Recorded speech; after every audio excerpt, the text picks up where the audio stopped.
Isabela. Ahay ti bago lang ganyan siya sulod sa serbisyo Bombo Grace. Yes, sorry, bago pa lang no? Gusto sa Moises Padilla, PNP. Mm. Lagi mo personal ni Captain Mabor. Din ka na? Yes. Okay. Sige, do kalayo sa imo. Yes, Marlene. Oo. Marlene. Sige. Okay. So, isa pa lang kasi man, Bago lang yun siya assign sa Moises Padilla. Yes, Marlene, may mga kaupod man siya, no, nga bag-uman dito gin-assign, kag do gina-train pa lang sila Bombo Early, no, kay patrolman sa mga. So, wala pa Bombo Early, no, nga hindi pa mandugay, kag hindi pa siya kilala, no, sa nga hepe, kag ribaluman, no, sa hepe sang Moises Padilla, ang bilog na information kung paano ni siya na-aksidente, Bombo Early. Okay. Sige. Matiyan nato si Police Captain Randy Babor, ang hepe sa Moises Padilla Municipal Police Station. Oo, magani. Thank you. Oo. Sir, paano niya sinuluntan ang aksidente, sir? Ang bali na kuha ni siya, no, kahapon nga sang natabo. So, inform lang nila kung kuha ni sabi hindi sa area ko na tabo ang insidente sa area sa Isabela. So, wala pa kita sa complete nga investigation kung ano kitang natabo to sa during sa incident. Luwas nun sa incident report na ginpasa sa Isabela Police Station. Para sa subong, ato patong akong investigador, katuan nila sa subong ng bangkay sa area kung paano natabo ang insidente. Pero ganit, sir, yung mga personnel, sir, nga na-update patay, sir. Si ang aton nga biktima ang na-disgrasya si Patrolman Michael Juanico. Ilan yung sa katuig, sir, nag-servisyo nila sa Moises Padilla PNP, sir? Bali last week lang din siya nag-report. Actually, hindi na siya full-time nga personnel ko dire kay on detail lang sila sa temporary status before ni sila nga ma-under ko tanis ang bisok training. So kay wife pa man sa video, alam mo na naging detail sila na sa mga police station. Hindi pa siya regular nga member ng akong nga station. DS lang ang status niya. Last week lang siya nag-report actually. Oo. Pero taga-diin na siya, sir? Taga-Binalbagan, gini siya. Anong igo sinasay sa Ilalawa sa tuga sa pag-aksidente, sir? So, amo pa nang ginatanaw nila to subong ginapakandakan nila sa investigation para maobran ko sa complete na report. Okay, why pa ko sang exact na distance kay area ganit sa Isabela na tabo mo. So, subong pagkatuan ko pa dito at subong nga ito ng investigator. Oo, pero sir, halina siya, sir, sa duty, Yes, ma'am. Diri siya halin sa police station. Lapay lang siya dito sa Isabela, going sa ilang balay criminal. Okay, Mamo Grace. Yes, Ma'am Arlene. Ahay. So, hindi ba ganda siya siling basi ko nag-field service, training program? Posible na, Bomba Early, no? So, kailangan ka, tiyempo, mangin regular na siguro Bomba Early na ning police nga tapatay. Okay. Sige. Thank you, Mamo Grace. Yes, Ma'am Marlene, ini si Bombo Grace Labaton para sa Pambansang Radyo ng Pilipinas, consistent, overall number 1 sa Bacolod, Basta Radyo. Bombo! Maraming salamat kay Bombo Gracelyn Labaton. So, our condolences sa pamilya ni Patrolman Michael Juanico dira sa may banwa sa Binalbagan nga napatay matapos nga naaksidente sa Barangay 5 banwa sa Isabela. Nakabunggo sa tricycle sa nga nag-overtake sa isa man naka-tricycle samtang papauli na sa ila sa nga barangay or balay dara sa may banwa sa Binalbagan kahapon. 44 minutos ang nakaligad sa takna nga alas 9 saga. Walabos na nga aton nga tiyempo diri sa pagpangalagad isang paratuntunan Bombohanay Big Time. Iban nga mga impormasyon ka mga balita bantayan na ninyo sa Bombohanay Saudo. Danigid lamang sa matutod nga numero 1. Updanay kitabwas sa maman sa gihapon nga oras sa katapusan ng inyong walagad si Bombo Erdin Bayonita para sa Pambansang Radyo ng Pilipinas. Consistent overall number 1 sa Bacolod, Basta Radyo, Bombo! Bombo Radio Bacolod. Basta Radio Bombo!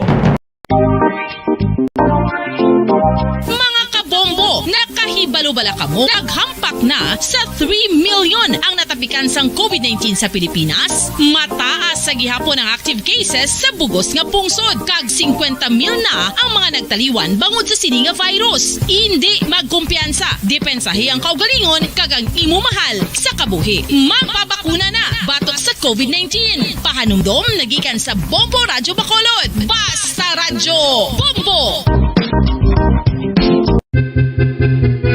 San o ikaw ulihi nga nag-ilis ang sponge nga ginagamit mo sa paghugas sa mga kitchen utensils? Ang kitchen sponge mga kabombo, ang mas mahigko pa sa toilet. In fact, ginpahayag sang microbiologists nga ang mga butang nga ginagamit naton sa pagtinlo sa mga dishes ang pinakahigko nga bagay sa balay. Sa isa ka pagtuon nga na-publish sa journal nga Scientific Reports, ang spongy bacterial colonies ang mas delikado sa aton ikaayong lawas. Bangod sini, ginarekomendar sa mga researchers nga dapat islan ang sponge kada simana. Ang kitchen ang lugar sa aton balay kung sa diin nagasugod ang mga new bacteria. Bangod sa human traffic kag food preparation. Bangod ang sponge ang masami nga warm, mabasa kag matrace ang old food. Ini ang ideal nga breeding ground para sa bacteria. Suno sa pagtuon, maayong idea nga tinluan ang sponge kada tapos gamit. Apang ginasuggest sa mga researchers nga regular nga islan ang kitchen sponge. Ang kitchen ang lugar sa aton balay kung sa diin nagasugod ang mga new bacteria. Bangod sa human traffic kag food preparation. Bangod ang sponge ang masami nga warm, mabasa, kag may trace ang old food. Ini ang ideal nga breeding ground sa para sa bacteria. Suno sa pagtuon, maayong idea nga tinluan ang sponge kada tapos gamit, apang ginasuggest sa mga researchers nga regular nga islan ang kitchen sponge. Mga kabombo, madamo gid ang pagkaon apang ano bala ang dapat himuon kung may matabo sang suspected foodborne illnesses. Kung may matabo nga suspected foodborne illnesses, dapat i-preserve ang mga ebidensya. Kung may bahin sang suspected food nga nabilin, taguon ini. Putson sang maayo kag ibutang sa freezer. Magpabulong sa gilayon. Kung ang sintomas nagapadayon o kung nagalala, gilayon nga magkadto sa doktor agod magpakonsulta. Hindi man magkalipat nga i-report ang insidente sa local health department. Mga pamaagi para mangin matinlo kag safe ang aton mga pagkaon. Ipabilin nga matinlo ang palibot. Isiparar ang hilaw sa naluto na nga mga pagkaon. Lutuon sang maayo ang mga pagkaon nga dapat lutuon. Taguon ang mga pagkaon sa safe nga temperature. Depende sa kinahanglan sang klase sang pagkaon. Maggamit sang safe nga tubig kag raw materials.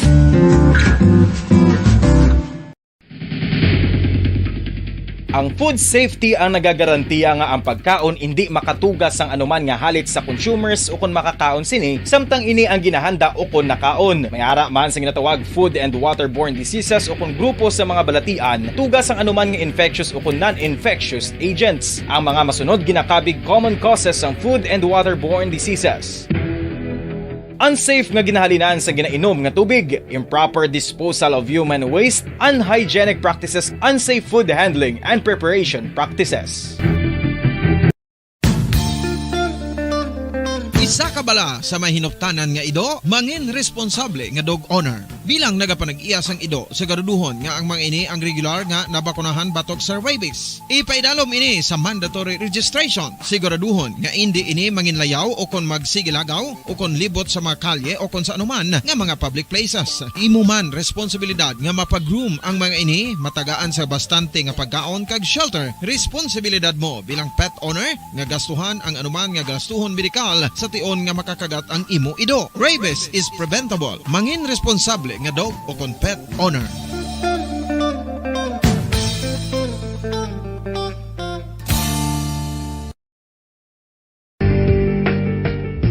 Kinahanglan mo bala nga mag-recharge? Hindi mo na kinahanglan nga magsalig pa sa caffeine. Bangod, ang pag-power nap ang makapaboost sang memorya, cognitive skills, creativity, kag energy level. Ang power nap o kon cat nap ang pagtulog sang malipot nga oras kag may tinutuyo nga i-revitalize ang isa ka persona. Masami ini nga nagadugay sang 15 to 20 ka minutos ginahimo kun udto o kun hapon. Santo sa pagtuon, mas mangin alerto ang isa ka persona kon maka-power nap ini. Nagapabuhin man ini sang stress kag nagapa-improve sang cognitive functioning. Isa ini kapamaagi agud nga ma-refresh ang utok sang tawo kon ginakapoy. Magluwas diri, nagapanubo man ini sa risgo sang heart disease.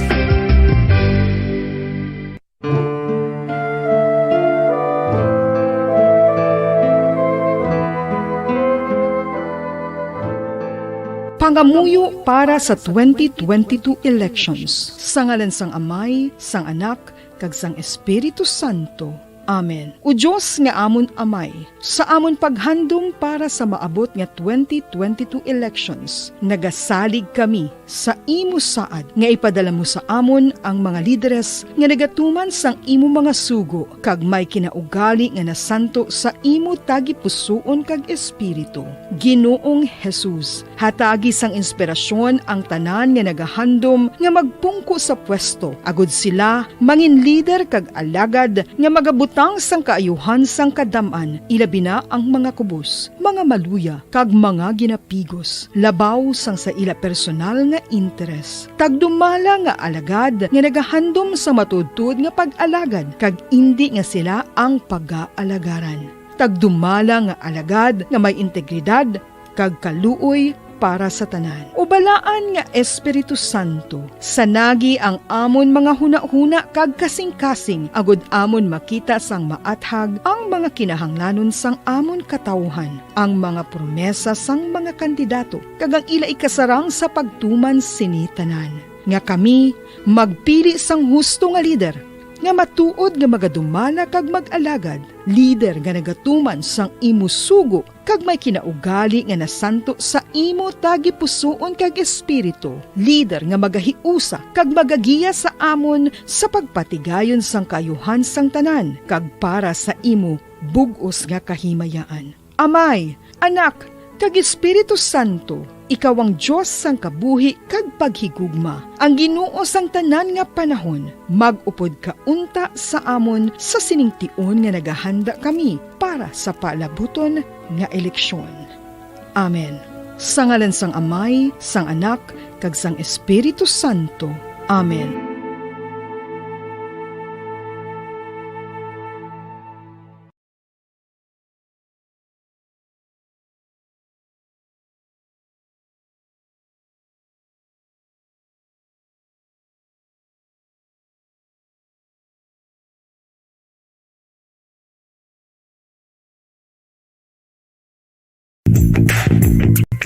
Sa karon nga may ginapangatubang nga pandemic, importante nga halungan gid ang ikaayong lawas. Apang hindi lang physical health ang dapat hatagan sa pagtamuda, bangod importante man ang mental health. Paano bala halungan ang aton nga mental health? Una, kinahanglan nga halungan nato ang aton kalawasan kaangay sang pagkaon, pag-ehersisyo, pagtulog kag pagpahuway sang insyakto, bangod ang poor physical health ang makaapekto sang modo kag panghuna-huna sang isa ka tawo. Kinahanglan man nga mag-set sang boundaries sa tanan nga bagay, hatagan sang balorang kaugalingon kag iselebrar ang mga kadalagaan bisan ano pa ini kagamay. Maayo man sa mental health ang pagpatawad sa isig kapareho. Bangod ginarelease ni ang kabugat sa Balatyagon subong man ang pagkamapasalamaton. Suno sa research, dako man ang mabulig sa pagpangamuyo sa paglikaw sa stress. Tips agud malikawan ng insomnia. Ang pagtulog sang maayo ang makaapekto sa mental kag physical health sang isa ka tawo. Apang kung kaisa hindi maligar nga nagaka-eksperyensya sa ginatawag nga insomnia, gani ari ang matip sa gud malikawan ini kag mas makatulog sang maayo mga kabombo. Kinahanglan nga pareho ang oras ang imo pagtulog kag pagbangon kada adlaw agud maset ang imo nga body clock. Kun adlaw, mas maayo nga buksan ang mga kortina agud makasulod ang kasanagon, paglakat-lakat kun aga kag pag-ehersisyo. Kun gabi, likawan ang mga masanag nga screen kaangay sa mga gadgets kag TV. Limitahan man ang pagkaon kag mga ilimnon nga may caffeine kag nicotine bagod makatuga ini sang problema sa pagtulog. Likawan man ang pagkaon sang madamo, pag-inom sa alcoholic drinks, pag-inom sang madamo nga tubig kag ang pag-overthink antes magtulog.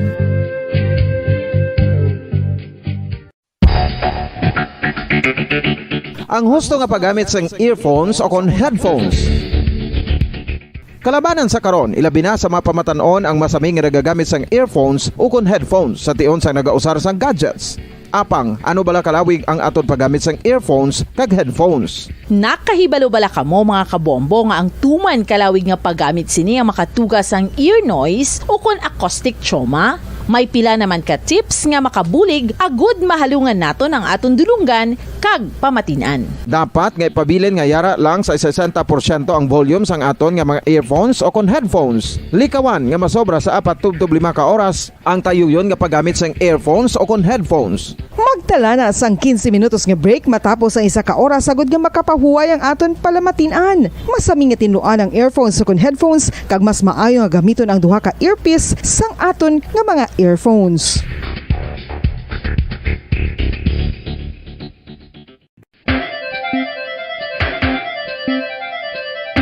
Ang talaba. Sino bala ang hindi maganahan magkaon sang talaba? Magluwas sa manamit sini nga sabor, ang talaba ang nagaunod man sa calories, protein, fat, vitamin D, thiamine, niacin, vitamin B12, iron, magnesium, phosphorus, zinc, copper, manganese kag selenium.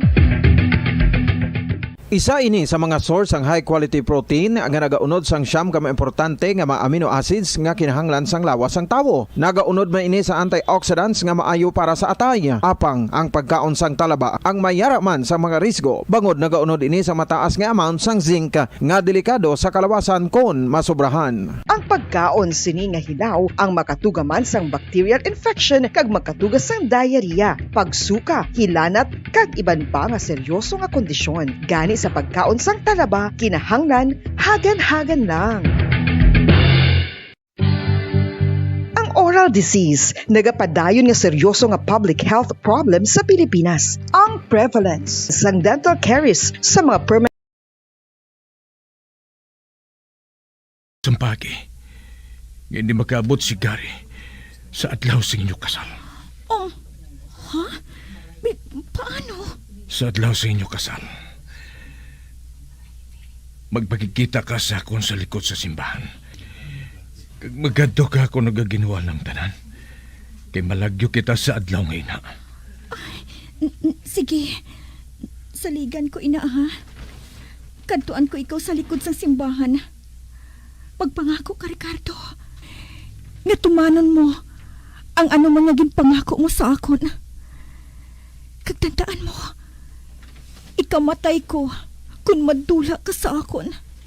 Tungod ginapakamahal